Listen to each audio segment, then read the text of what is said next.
අම්මා මිය ගියා. ඊට පස්සේ මම තමයි මේ ළමයා හදාගත්තේ. එතන පස්සේ තාත්තගෙන් කීටක්වත් මේ අම්මගේ කට්ටියගෙන්වත් පිහිට නැහැ. ඒවත් බලන්න කියන්නේ. ඉස්පිරිතාල නම් එක මේ වෙනකොට හිටියා. මෙයාගේ තල්ල නැතුව හරියට දුක් විඳලා මම හදාගත්තේ. පුළුන් කෑල්ල කටේ ගාලා තමයි කිරි පෙව්වේ. දැන් කියන්නේ. ඉතින් එහෙම ඉඳලා මේ ඉස්පිරිතාල නම් එක හිටියා මේ බැරි වුණා මේ කට ඇතුළු ඔපරේෂන් කරගන්න. ඒ ගමන කොටබෙහෙරේ මහත්තයෙක් කියලා හිටියා. එයා තමයි මට උදව් කෙරුවේ. අන්න ගිහින් පෙරදින ඉස්පිරිතාලේ මාස දෙකකට කිට්ටු වෙන්න හිටියා. ඉඳලා පිටරට දොස්තරලා ලව්වා. තල්ල හරි ගසාගෙන එතන හිටන් තමයි මේ තාත්තට ඇවිදින් තියෙන්නේ. දැනට මෙයා ඉගෙන ගන්නේ ආතිකුලින් ඉස්කෝලේ. සෑහෙන්න අකුරු ලියන්න පුළුවන්, චිත්‍ර අඳින්න පුළුවන්, මේ පොත් එහෙම දිගට කියන්න අපහසුයි. දැන් අවුරුදු 19 ඉවර වෙන්න කිට්ටුයි. කල්පනාව තියෙන්නේ මම නැතුවට පස්සේ මෙයාට කොහොමද ජීවනයේ කියලා එන දුකෙන් ඉන්නවා. මට දැන් අවුරුදු 70ක් වෙනවා මේ වෙනකොට. ළමයට අවුරුදු 19. තාත්තා ඉන්න වෙනස් වෙලා. එයා සලකන්නේ බලන්නේ නැහැ. ආච්චිට දැන් ඉන්න ගියක් ආච්චි ළඟ ගියක් තියනවද? කුල්ලියටදී? ඔව් ගෙදර තියෙනවා. ඉතින් තහඩු ටිකක් ගහගෙන තියෙනවා ගෙදර. දැන් ජීවත් වෙන්න සල්ලි කොහෙන්ද? සල්ලි ඉතින් ඔය තියඹලා ගස්වා තියෙන ඒවා මින් ටිකක්. එහෙම තමයි අපි අඩුවෙන් ජීවත් වෙන්නේ. හැම දෙයක්ම වාගේ නිකන් ඔය පලා જાති හොයා ගන්නවා. ඒක හොද්දක් හදා ගන්නවා.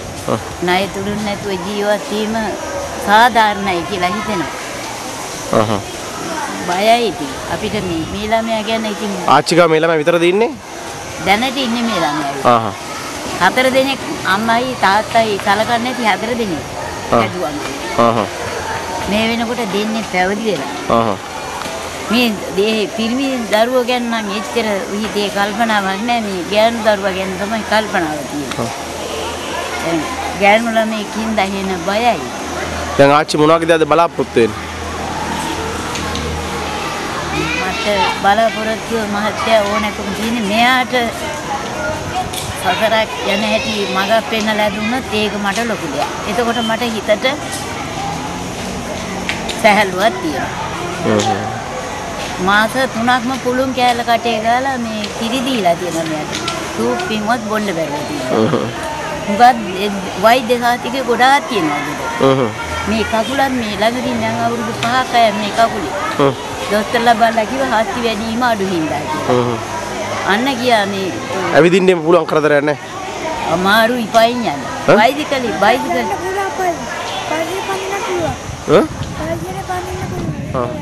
වට ඇහෙන්නේ නැහැ. අපි කියනවා ඇහෙන්නේ නැහැ. දැන් මූණ දිහා බලලා කතා කරලා අපි කියන දේවල් ඇහෙන්නේ නැද්ද වට?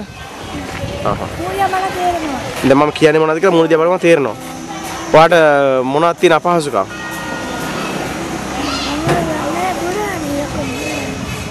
මේ දැන් මොන පන්තිද ඉන්නේ ඔයා?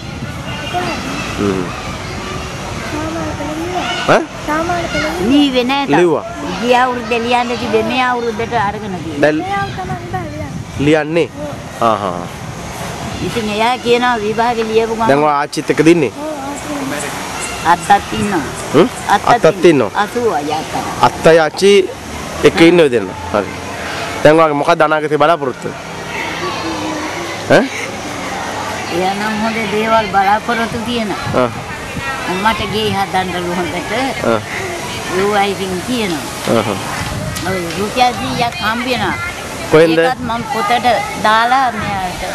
දාලා තියෙනවා. කොහෙන්ද සල්ලි හම්බෙන්නේ? පින්පාඩියෙන් රුපියල් 100. ඔයාට හම්බ වෙනවා? නෑ මෙයාට. අර මොනවා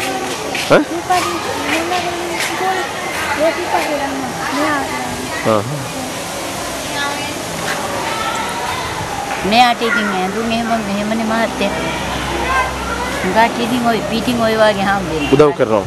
දොස්තරලා මට ඒගොල්ලන්ට නම් මේ ජීවරාජ්‍ය වෙලා උපදින ඇඟේ මත තියලා කිව්වා අම්මේ තාත්තේ කියනවත් හදලා දුන්නේ ඒගොල්ලන් තමයි.